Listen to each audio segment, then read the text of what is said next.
Yo, what's going on, guys? Mush back at it with another video. Want to talk a notable Steam update. Wanted to cover this a few days ago, just got caught up with covering a bunch of free games and stuff like that, but we talked about the Battlefield Legacy sunsetting announcement. A lot of games are going to be pulled from Steam, some notable ones at that. Thankfully, one of the major titles that was going to be pulled, they have gone back on it. That game will not be getting pulled. We'll talk about that. Also want to cover some news on CounterStrike 2 and some news on CSGO as well, as there's a lot of momentum around CounterStrike right now. So we'll talk about that in just a little bit. But first of all, as I mentioned in the beginning of the video, we do know that Battlefield 1943, Battlefield Bad Company 1 and 2 will be removed from online storefronts. Along with those games, it was initially suggested that Mirror's Edge was going to be pulled from the storefront as well. They have gone back on that. Mirror's Edge, in fact, will not be removed from Steam. I don't know if this was a case of, falsely labeling Mirror's Edge as one of those games, like accidental mislabeling of Mirror's Edge as one of those games, because it was a Battlefield Legacy announcement, and it's just weird that Mirror's Edge was thrown in with a bunch of Battlefield titles. I get that they were released, like, kind of somewhat around the same time, but Mirror's Edge is a primarily single-player game, and it's a game that a lot of people still go back to and play. So it being pulled alongside these Battlefield titles, it was just a little bit jarring. I can understand to an extent why the Battlefield games are going to get pulled, because they are multiplayer-focused, but even with those games, like, they do have single-player campaigns. In the case of Bad Company 2, I kind of enjoyed that game's single-player campaigns. Like, it's super wacky. I completed it, and I had a pretty decent time with it. Just, make it abundantly clear that the online services are no longer available. Sell it at a discount. Maybe even, I know this is a crazy idea, give away the game for free. I don't know, just, cultivate some goodwill. It's just the campaign. Well, how much money is it really going to cost to keep it up and just have people download it or sell it for 99 cents? I don't know. There's a lot of ways you could still keep it up and let people experience the campaign. Nevertheless, if they don't want to do that, if they just want to pull those games, whatever. But Mirror's Edge is a game that should be bought and should be kept on the storefront, because it's a game that from 2008 that people remember very, very fondly. You can think what you want about Mirror's Edge Catalyst. I honestly think that game is slightly underrated, but nevertheless, Mirror's Edge 08 is like a super iconic game at this point. Like, it didn't do commercial juggernaut numbers back in 2008. It was just a different time.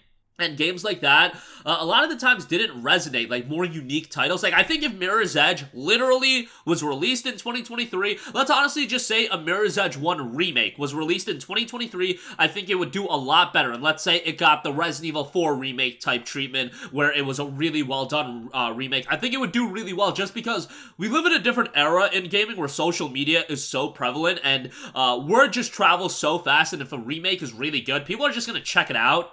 I'm not saying it would do RE4 remake numbers, but I think it would do rather well. Somebody did leave a comment saying that Mirror's Edge was in the NVIDIA leak way back when. I don't recall it being in the NVIDIA leak. Like, is there rumors of a Mirror's Edge remaster? That is complete news to me. I had not been following that at all, but if they're planning on doing a remaster, if they're planning on doing a remake, all day long, I can understand. Actually, I still couldn't understand why they would pull the game outside of their own, selfish needs to sell the new one. But in the case of, like, RE4, just keep both on the storefront. There are people that want to check out the original.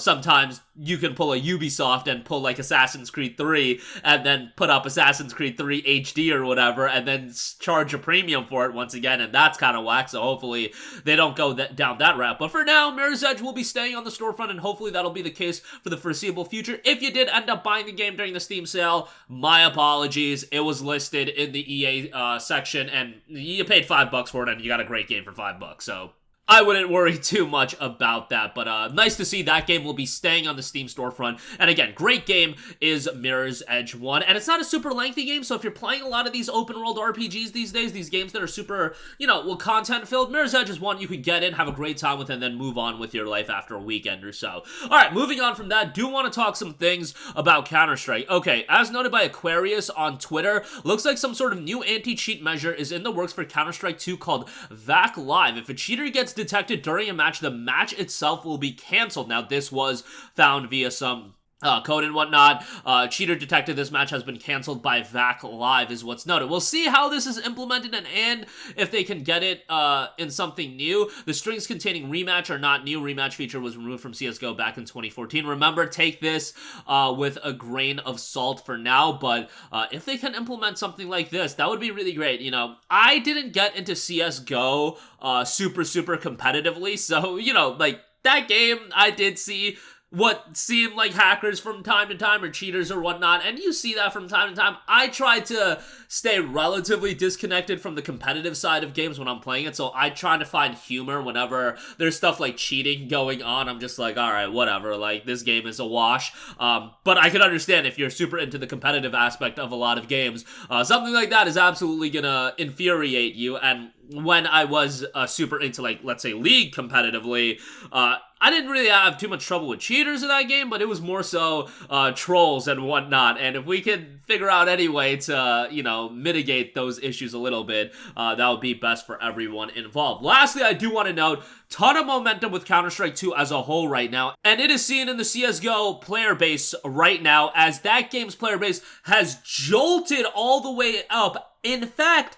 hitting its all-time player peak 3 hours ago at 1.507 million players, at least as tracked by SteamDB. Right now, it's at 1.22 million players, so this game is just popping the hell off, and this is ahead of Counter-Strike 2 actually being officially released. I foresee this summer, CS2 easily cracking, you know, 2.5 million players, like around that range. I don't think that's too big of a stretch at all, because we're talking about CSGO hitting 1.5 right now. CS2 is going to come out. The buzz is absolutely going to be there. The momentum is just going to be building and building, and you're going to be talking about, you know, streamers all day long going to be playing that game, and it's just going to be in the gaming cultural zeitgeist, so to speak, and it's going to be a big topic of discussion, and I am curious, is it going to be something that they're going to keep only on PC? Because remember, CSGO did have like an Xbox 360 release way back when, but obviously that's not the version of the game that persisted for a lengthy period of time. But I am interested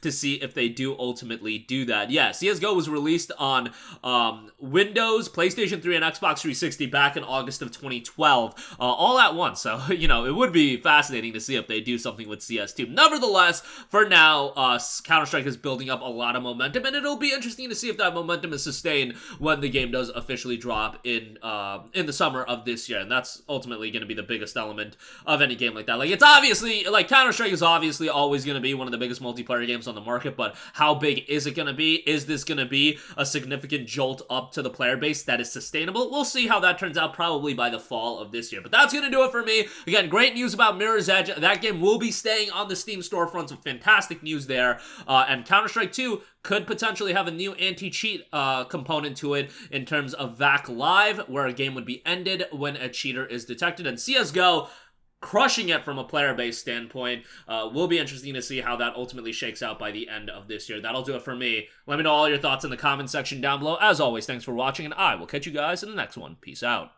Hey, what's going on, guys? Mush here again. Hope you enjoyed the video. As you guys might know, YouTube's notification system is sometimes a little bit wonky, even if you're subscribed to the channel. Maybe you're not abundantly aware that I uploaded a video. To remedy that situation, make sure you hit the bell notification button. This way, whenever I upload a new video, and I try to upload as consistently as possible, you will be notified directly of the upload, and you can watch it as soon as it goes live. I would really appreciate if you guys hit that button so you can stay up to date with all of the content I'm posting. But as always, guys, thanks for watching, and I'll catch you guys in the next one. Peace out.